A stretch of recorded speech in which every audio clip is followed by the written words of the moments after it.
سینوں کے اندر جو روگ ہیں، جو امراض ہیں، ان کا علاج بھی ہے، شفا بھی ہے، شفاء لما فی الصدور۔ تیسرے درجے میں وہ ہدایت ہے، وہ بتاتی ہے کدھر جاؤ کدھر نہ جاؤ۔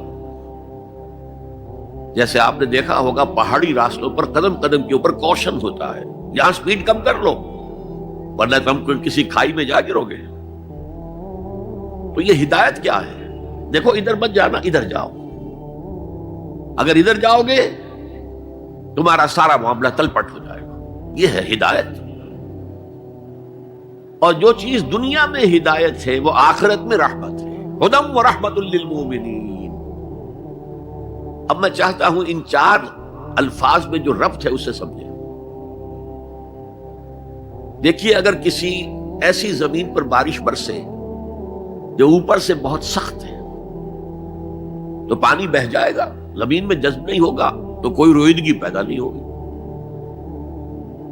اگر دل سخت ہے تو قرآن مجید ان پر کوئی اثر نہیں کرے گا۔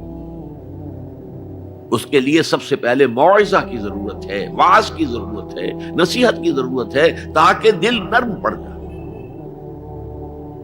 انسانی دل جب سخت ہوتے ہیں تو ان کی سختی چٹانوں سے زیادہ ہوتی ہے۔ سورہ بقرہ میں فرمایا ثم قست قلوبکم فہی کالحجارۃ او اشد قسوہ۔ یہودیوں سے خطاب ہے، ثم قست قلوبکم من بعد ذلک فہی کالحجارۃ او اشد قسوہ۔ اے بنی اسرائیل، تمہارے اس طرز عمل کے نتیجے میں تمہارے دل سخت ہو گئے اور اب وہ پتھروں سے زیادہ سخت ہے۔ لہذا سب سے پہلے ضرورت کیا ہے؟ دل کی زمین کو نرم کیا جائے، اس میں حل چلایا جائے۔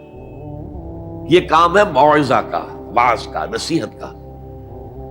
ہمارے معاشرے میں کسی زمانے میں واعظ کا بڑا رواج تھا، آج کل یہ چیز ختم ہو گئی، بلکہ واعظ کو گھٹیا بات سمجھا جاتا ہے۔ بھائی کوئی عقلی بات کرو، کوئی علمی بات کرو، تم تو واعظ کہہ رہے ہو، گویا کہ واعظ گھٹیا چیز ہے۔ نہیں، واعظ سے دل میں رقت پیدا ہوتی ہے، نرمی پیدا ہوتی ہے۔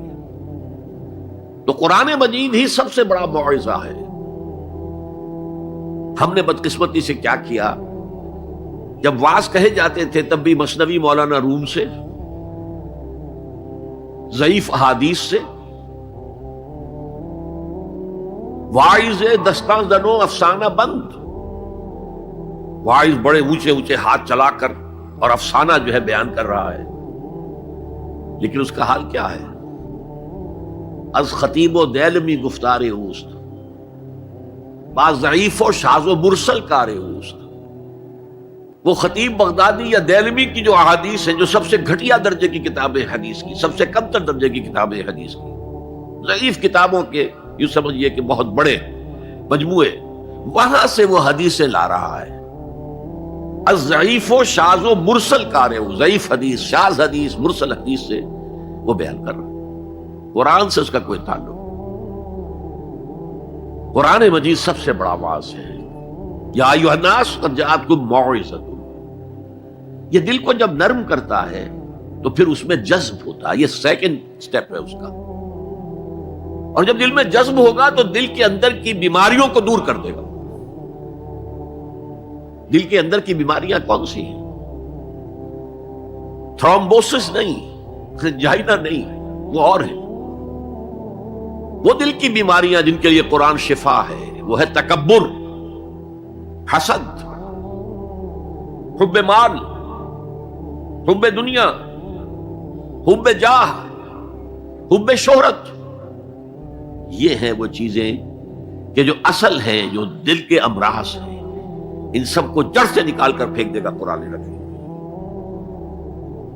یا ایھا الناس قد جاءتکم موعظۃ من ربکم وشفاء لما فی الصدور۔ وہ ہدن اور وہ ہدایت ہے، انفرادی زندگی کے لیے بھی ہدایت ہے، اجتماعی زندگی کے لیے بھی ہدایت ہے۔ کبھی اگر سورہ فاتحہ پر آپ غور کریں، جو ہماری نماز کا جزو لازم ہے، تو ہم پہلے کہتے ہیں الحمدللہ رب العالمین الرحمن الرحیم مالک یوم الدین ایاک نعبد و ایاک نستعین۔ یہ ہدایت تو ہمیں پہلے ہی ملی ہوئی ہے۔ پھر جو ہم کہتے ہیں اہدنا الصراط المستقیم، اللہ کو ہم نے پہچان لیا، اسے رب العالمین مان لیا، اسے رحمان مان لیا، اسے رحیم مان لیا۔